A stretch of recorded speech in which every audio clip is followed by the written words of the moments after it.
Dear Patriots, before the news starts, please subscribe to our patriotic channel by clicking the subscribe button. Give us a thumbs up to this video. Don't forget to leave your opinion below in the comments section.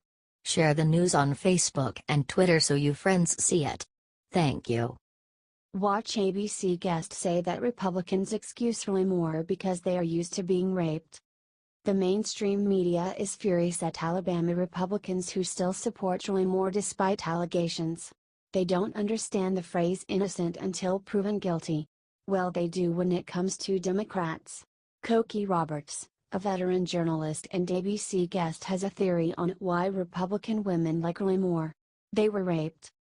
One of the things to keep in mind is, in the base, even women are suspicious about these sexual harassment claims, said Roberts. And part of the reason for that is that women who are not in fancy white-collar jobs often have really awful things happen to them on the job. They are assaulted. They are raped. They have horrible things happen to them, said Roberts. And so when they hear women say, "He talked dirty to me," or "He came on to me," they think, big deal. That's not what happened to me. What happened to me is so much worse. And so there's not that same sense of affinity, said Roberts.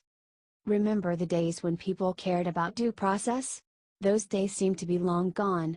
No one except for Roy Moore and the women accusing him know for sure right now what really happened. Until there is a real evidence, people are allowed to believe what they want.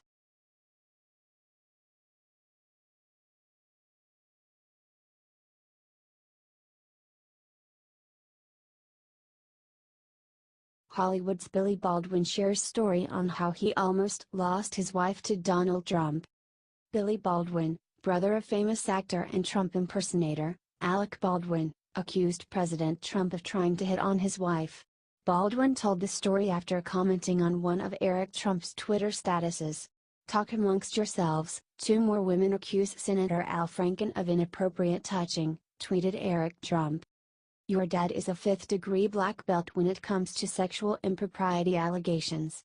In fact, I once had a party at the Plaza Hotel. Your father showed up uninvited and hit on my wife. Invited her on his helicopter to Atlantic City. She showed his fat ass the door. #Trump Russia," tweeted Billy Baldwin without evidence. Maybe there is more to the story. Every one of the washed-up actor's statuses are about President Trump. But not about his politics. More just about him as a person. He seems to have a very personal vendetta against the president. "I'll take things that never happened for $100, responded one user. Mos Def. Begged her to go to AC with him. She gave him the Heisman and he squirmed off into the night with his security detail, Baldwin wrote in response. Think that's good? Wait till I tell you about doing scenes in acting class with Marla Maples, terrific person. In the late 80s. It was before Ivana or the press even knew. We rehearsed in her apartment and Donnie Boy would call every 20 minutes to check up on us.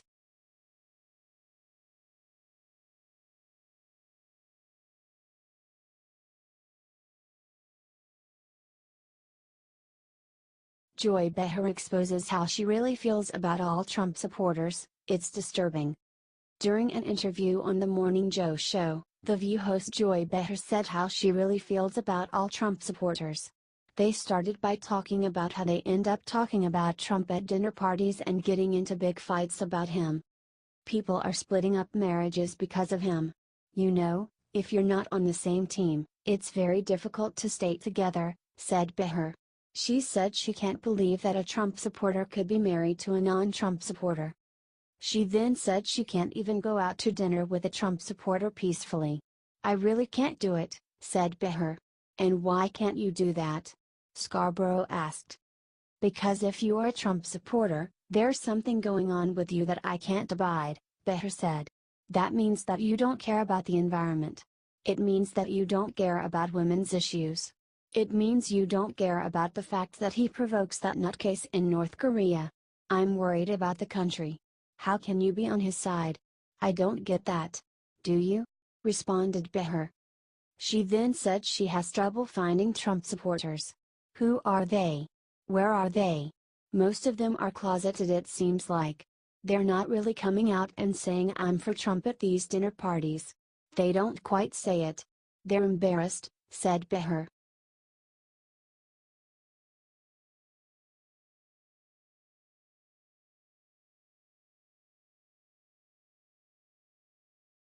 MSNBC trusts to label the GOP as a domestic terror group.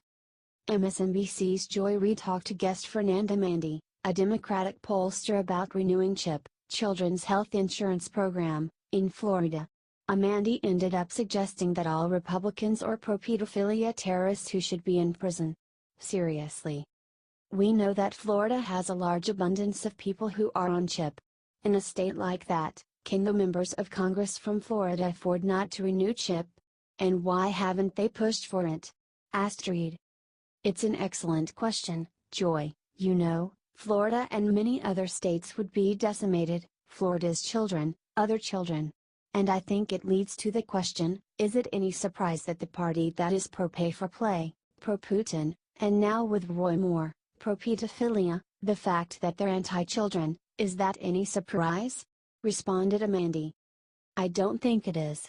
And I think, Joy, this is emblematic. This CHIP scenario where you mentioned 9 million children, without health insurance.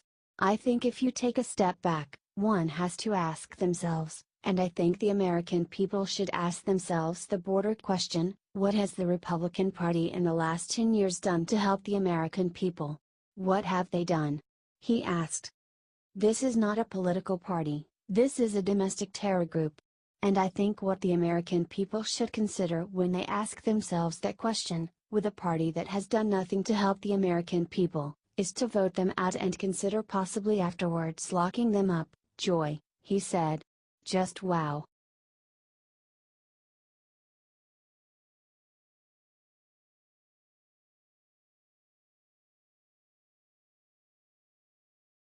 Pelosi delivers most hypocritical defense of Dem.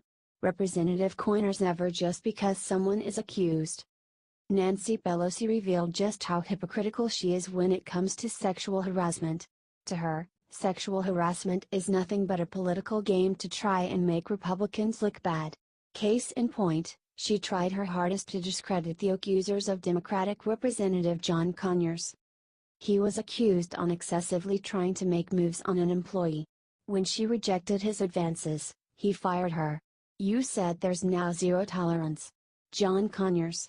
What does that mean for him? Right now, in or out? Asked NBC's Chuck Todd.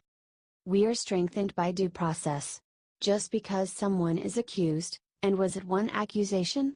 Is it two? John Conyers is an icon in our country.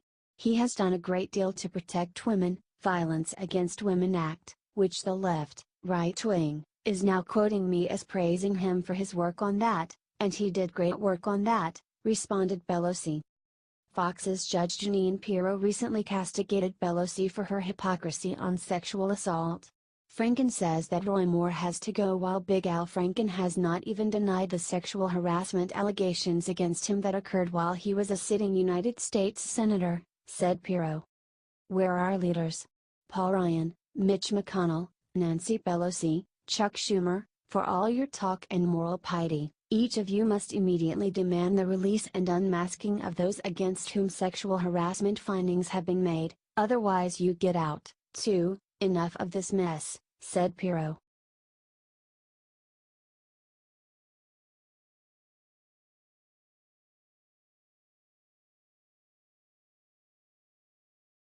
Mainstream media turns on Joe Scarborough and Mika after being caught in a gigantic lie. MSNBC's Joe Scarborough and Mika Brzezinski tried to trick their viewers with lies, but they were caught by the Washington Post. The Morning Joe show is supposed to be live. The show that aired the day after Thanksgiving showed the hosts talking about their dinners and how stuffed they still are. Only one problem, it was recorded before Thanksgiving.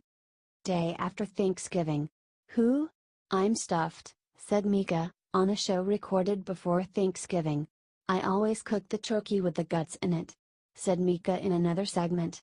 Joe didn't notice. He ate the bag, said co-host Willie Geist. It was good. Well, you know, the game made up for it, responded Scarborough. The biggest hint that the show wasn't actually live is that no one commented on the big news of the day: the mosque shooting that left 300 dead. An MSNBC executive confirmed that the program wasn't live. There was no intention to trick viewers. Would it have helped if there was a disclaimer referencing it as a delayed broadcast? Maybe. But that's not typically done, said the executive. I was quite flabbergasted by the way they were so deceptive about this. Especially when they are always so quick to castigate lying, or deception they attribute to others, said one viewer who noticed. Joe Scarborough tweeted against the Washington Post for calling him out. Wow. You either never watch our show or need your jokes so obvious they fall on you like an anvil on Bugs Bunny cartoons.